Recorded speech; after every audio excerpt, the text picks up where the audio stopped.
மதுரையிலும் வணிக சிலிண்டர்கள் பயன்பாட்டுக்கு தட்டுப்பாடு ஏற்பட்டிருக்கிறது. அண்மை செய்தியை பார்க்கிறோம். வணிக சிலிண்டர் தட்டுப்பாடு எதிரொலியாக மதுரையில் மின் மயானங்கள் தடையின்றி இயங்க நடவடிக்கை எடுக்கப்பட்டிருக்கிறது. மின் மயானங்களுக்கும் சிலிண்டர்களின் பயன்பாடு என்பது இன்றியமையாத ஒன்றாக இருக்கிறது. முக்கியமான மின் மயானங்கள் மதுரையில் அமைந்திருக்கக்கூடிய மின் மயானங்களுக்கு தட்டுப்பாடின்றி சிலிண்டர்கள் கிடைக்க ஏற்பாடுகள் செய்யப்பட்டிருப்பதாக அண்மை செய்தியை பார்க்கிறோம். கூடுதல் விவரங்களை செய்தியாளர் மணிகண்ட பிரபுவிடம் கேட்டு பெறலாம். மணிகண்ட பிரபு, தற்போது மின் மயானங்கள்லையும் சிலிண்டர் தட்டுப்பாடு ஏற்பட்டிருக்கு அப்படிங்கிற செய்தி அதிர்ச்சி அளிக்குது. கூடுதல் விவரம் என்ன?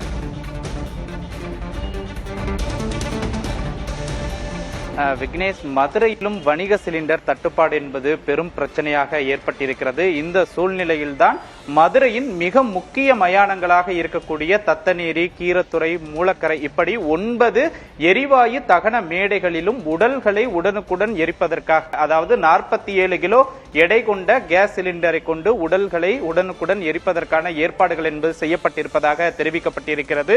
குறிப்பாக மதுரையை பொறுத்தமட்டில் முக்கிய எரிவாயு தகன மேடையாக தத்தநேரி மயானம் இருக்கிறது. இந்த மயானத்தில் தான் ஒரு நாளைக்கு 6 to 7 வரையிலான உடல்கள் கேஸ் சிலிண்டர் பயன்படுத்தப்பட்டு ஏற்கப்படுகிறது.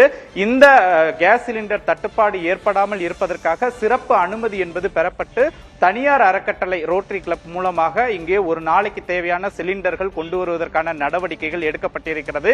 இதன் மூலமாக கொண்டு வரப்படும் உடல்கள் உடனுக்குடன் எரிப்பதற்கான நடவடிக்கைகள் அடுத்த 20 நாட்களுக்கு தேவையான ஏற்பாடுகள் என்பது முழுமையாக செய்யப்பட்டிருக்கிறது. இந்த ஏற்பாடுகளை செய்திருக்கக்கூடிய பொறுப்பாளரிடம் பேசலாம். சார் வணக்கம். குறிப்பா மதுரையில 9 மயானங்கள் இருக்குது.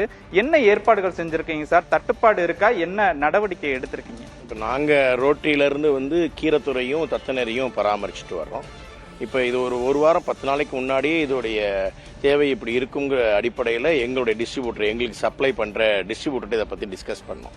அப்போ அவங்க இந்த இது வந்து இந்தியன் ஆயிலுடைய சிலிண்டர் செஞ்சு தராங்க. ஸோ அவங்க ஸ்பெஷல் பெர்மிஷனாக நாங்கள் ஏற்கனவே ரெக்வஸ்ட் வச்சுட்டோம். அதன் அடிப்படையில் டிமாண்ட் இல்லாமல் உங்களுக்கு சிலிண்டர் தருவோம்னு சொன்னாங்க. அதுபடி தந்துட்டு இருக்காங்க.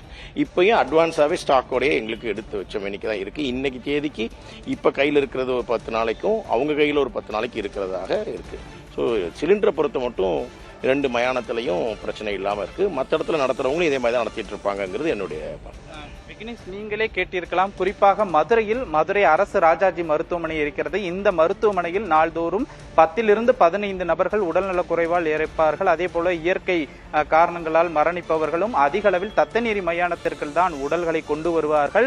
இதன் காரணமாகத்தான் அந்த தேவைகளை முன்கூட்டியே அறிந்து சம்பந்தப்பட்ட எண்ணெய் நிறுவனங்களிடம் பேசி தத்தநேரி மின்மயானத்தில் உடல்களை தாமதமின்றி எரிப்பதற்கான அனைத்து ஏற்பாடுகளும் செய்யப்பட்டிருப்பதாக இந்த மயானத்தினுடைய அறக்கட்டளை பொறுப்பாளர்கள் தெரிவித்திருக்கிறார்கள். குறிப்பாக வீடுகளுக்கு தற்போது சிலிண்டர் என்பது விநியோகிக்கப்படும் நிலையில் வணிக நிறுவனங்களுக்குத்தான் சிலிண்டர் மதுரையில் நிறுத்தப்பட்டிருக்கிறது. பெரும்பாலும் பெட்ரோல் நிலையங்களை பொறுத்தமட்டில் மதுரையில் ஒரு விழிப்புணர்வோடு இருக்கிறார்கள்.